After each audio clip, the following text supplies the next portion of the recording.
আজকে লতি চচ্চড়ি করব। অনেক দিন বাদে লতি পেয়ে গেলাম। লতিটা আমি ভাপিয়ে রেখেছি।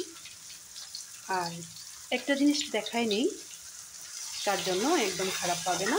টমেটো আর পেঁয়াজটা যে আমি ভেজে নিয়েছি, আর লতিটা এইভাবে ছোট করে কেটে ভাপিয়ে নিয়েছি।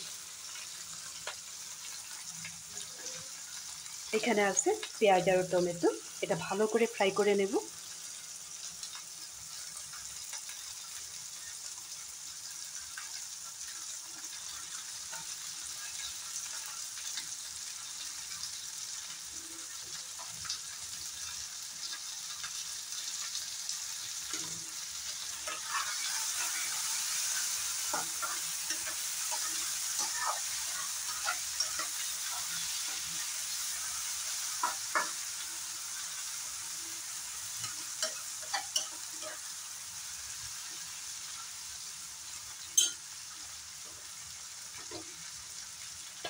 এখানে মিক্সিতে পেস্ট করে রেখেছিলাম কালো সরষা, সাদা সরষা, একটু পোস্ত আর রসুন আর কাঁচা লঙ্কা। এই পেস্টটা এখানে ঢেলে দেব।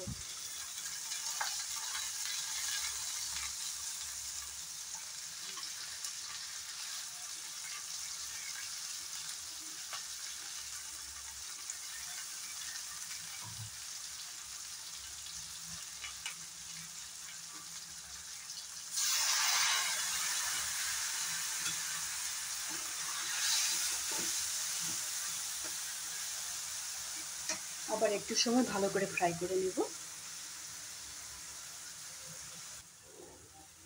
এখন এখানে দিয়ে দেব হিসাব মতো লবণ,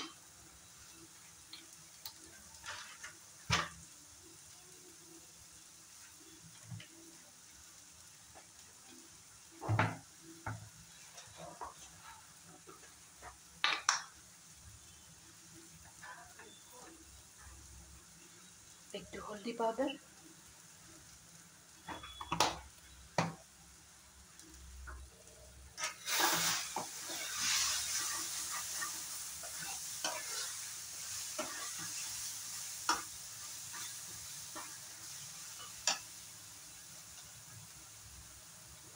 এখন এখানে মিক্সির বাটি ধোয়া জলটা দিয়ে দেব।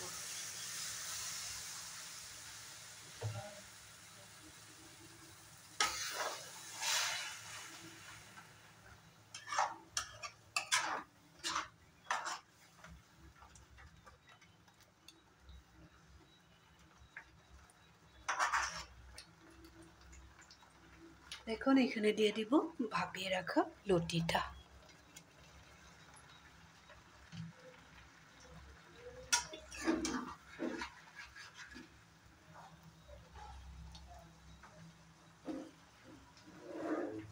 গ্যাসের ফ্লেমটা একটু কমিয়ে দিয়ে কিছু সময় রান্না করে নেব।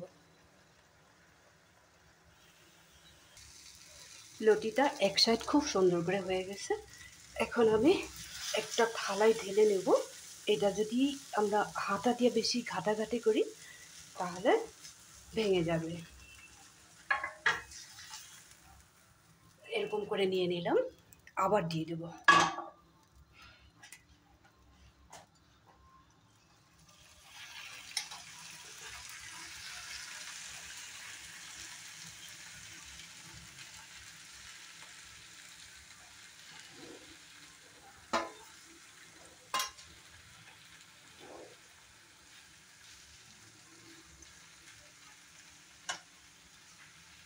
এখন উল্টা পিঠটা হয়ে গেলেই হয়ে যাবে, বেশি সময় লাগবে না। আর একটু সময় রান্না করে নেব। একটু পুরা পুরা ভাব হলে দেখতেও ভালো লাগবে, খেতেও ভালো লাগবে। লতিটা আমার প্রায় রেডি হয়ে গেল। এখন আমি একটা ডিশে নামিয়ে রাখবো। এইভাবে করলে একটু লোট লোট ভাবটা হবে না, বেশি বয়লও হবে না, একদম গোটা গোটা থাকবে।